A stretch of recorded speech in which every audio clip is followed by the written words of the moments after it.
In this video, I am giving information on house crow and the story, mythological story behind the Kagbusandi Lake located in high altitude place of the Uttarakhand where crows come to die. First, I will cover house crow, brief about its morphological features, distribution and habitats, and behavioral features. And later, I will give detailed information or where the lake is believed to be located and where Crow narrated the Ramayana to the Garuda.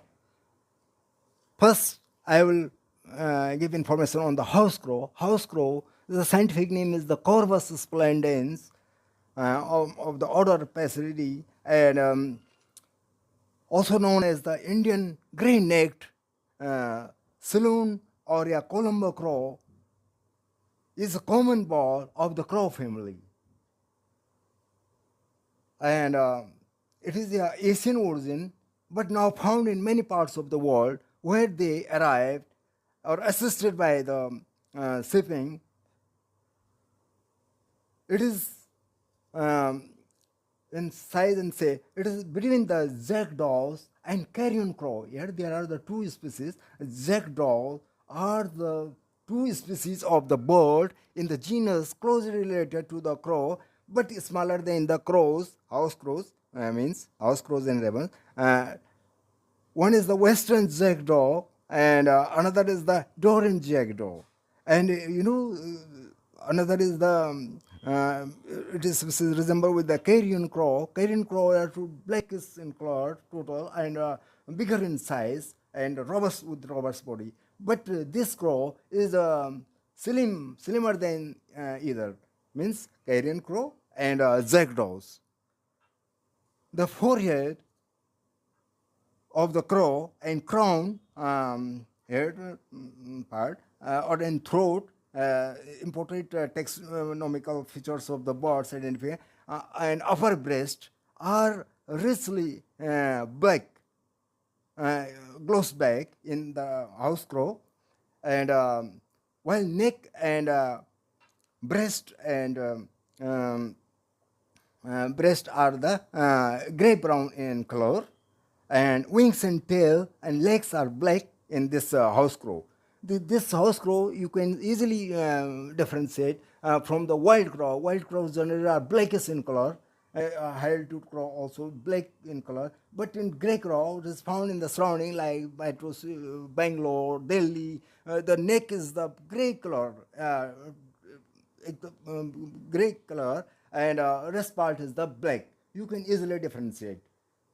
And now taxing the Corvus splendens belong to the family Corvidae, and it is widely found in Pakistan, Nepal, Bangladesh, and Myanmar, and there are the subspecies Judimari in dry parts of the South Asia and Iran, and has a pale neck in this the subspecies Judimari, and another is the Corvus splendens insolens in Myanmar, and another mean species the house crow is the the neck is the gray in color, and it has a widespread distribution in southern Asia and being native to the Nepal and Bangladesh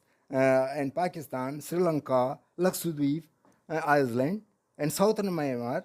But recently it is made arrival in the Europe. Means house crow, now widely spread, and it is associated with the human settlement throughout its range from the small village to the large city. It has a uh, close association with the human, as it is associated with the human settlement throughout its range, means in the lower portion and also in higher altitude also, but come to the human habitation generally in close to the and due to the human population explosion in the areas, it inhibits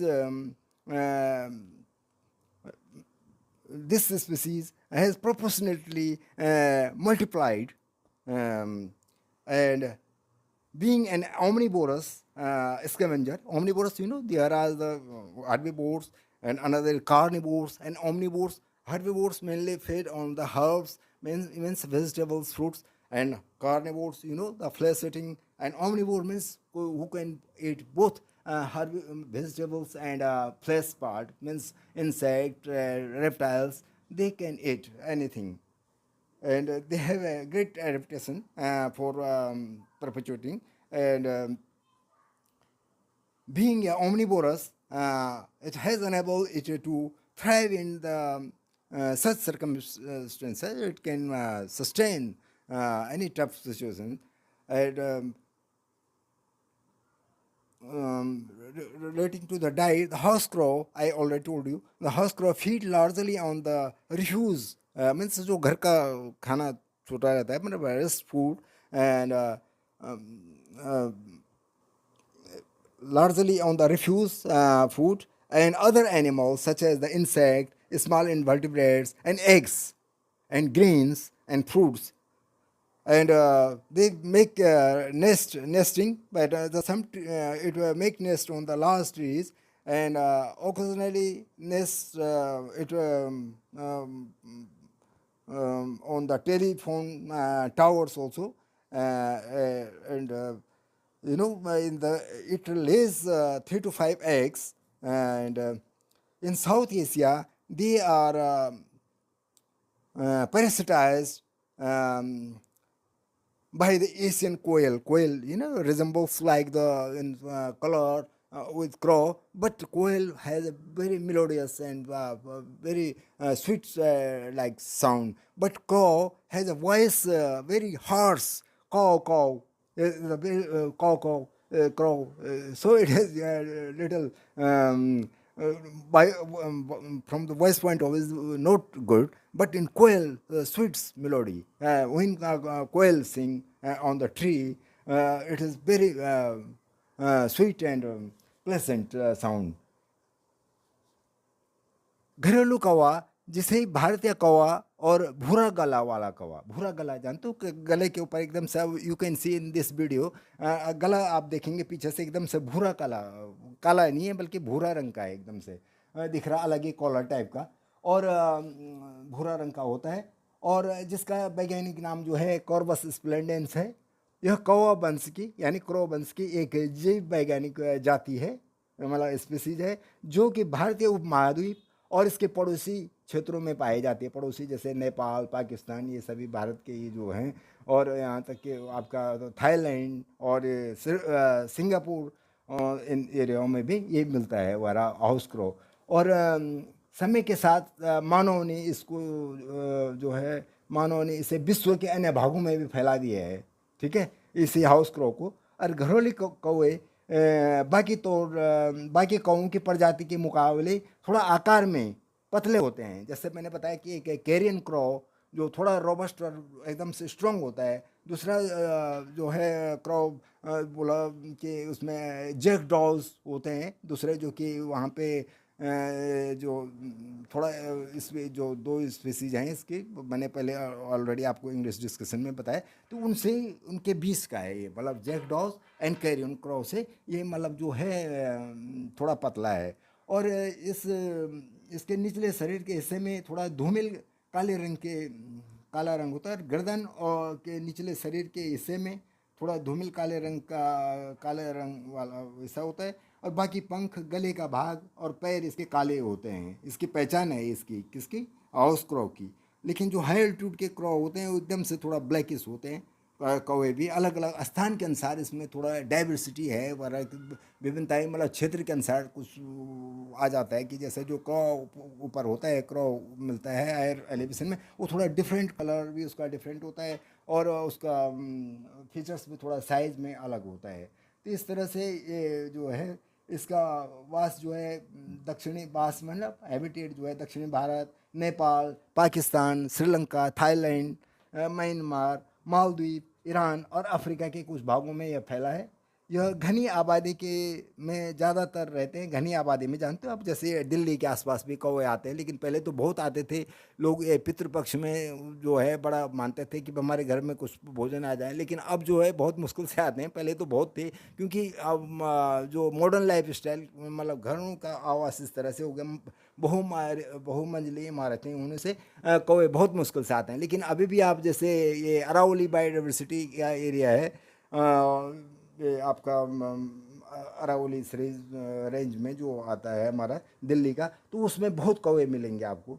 तो और इधर हरियाणा जो NCR region है, उसमें भी कौ मिलेंगे आपको, गुरुग्राम की साइड में, और यूपी साइड में भी। लेकिन इधर थोड़ा सा जो पॉपुलेशन, जैसे इधर पहले नजफगढ़ में, इधर आपका ये पालम एरिया में भी मिलते थे, लेकिन अब इक्के दुक्के मिलेंगे आपको, क्योंकि उनकी पॉपुलेशन यहाँ पे उनको न तो वो जो है खाना मिल रहा है, न तो उनको जो खाना तो मिल भी जाएगा, लेकिन वो उनका घोंसला बनाने के लिए थोड़ा प्रॉब्लम हो सकती है। इसलिए वो टेलीफोन टावर के ऊपर भी बनाते हैं, या कभी थोड़ा पेड़ों में, लेकिन सुरक्षित न होने के कारण उन्होंने अपना थोड़ा वो उनकी आबादी जो है इधर बड़े शहरों में तो घट रही है, लेकिन जो है देहाती इलाकों में थोड़ा बढ़ भी रही है।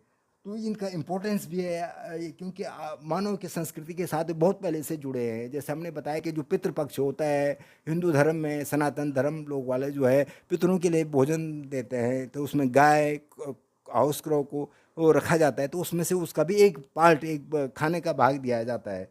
तो इसलिए उसका इम्पोर्टेंस है, कल्चरल सिग्निफिकेंस है, और लोगों को भूलना नहीं चाहे। इसी से मैं मिलती जुलती स्टोरी भी आप बताऊंगा कि काकभूसुंडी लेक के बारे में। तो ये तो आपने जर्नल में इसका साइंटिफिक इन्फॉर्मेशन के बारे में जान लिया कि हाउस क्रो कैसा है। कि जैसे वो उसकी पहचान, जैसे मैंने बताया कि हायर एलिवेशन वाला एकदम काला रंग का होता है, लेकिन जो ये शहर और गाँव में मिलता है हाउस क्रो कॉमन है, उसकी गर्दन के ऊपर जो है भूरा रंग होता है। तो उसको आप आसानी से इस वीडियो में भी देख सकते हैं और उससे पहचान सकते हैं।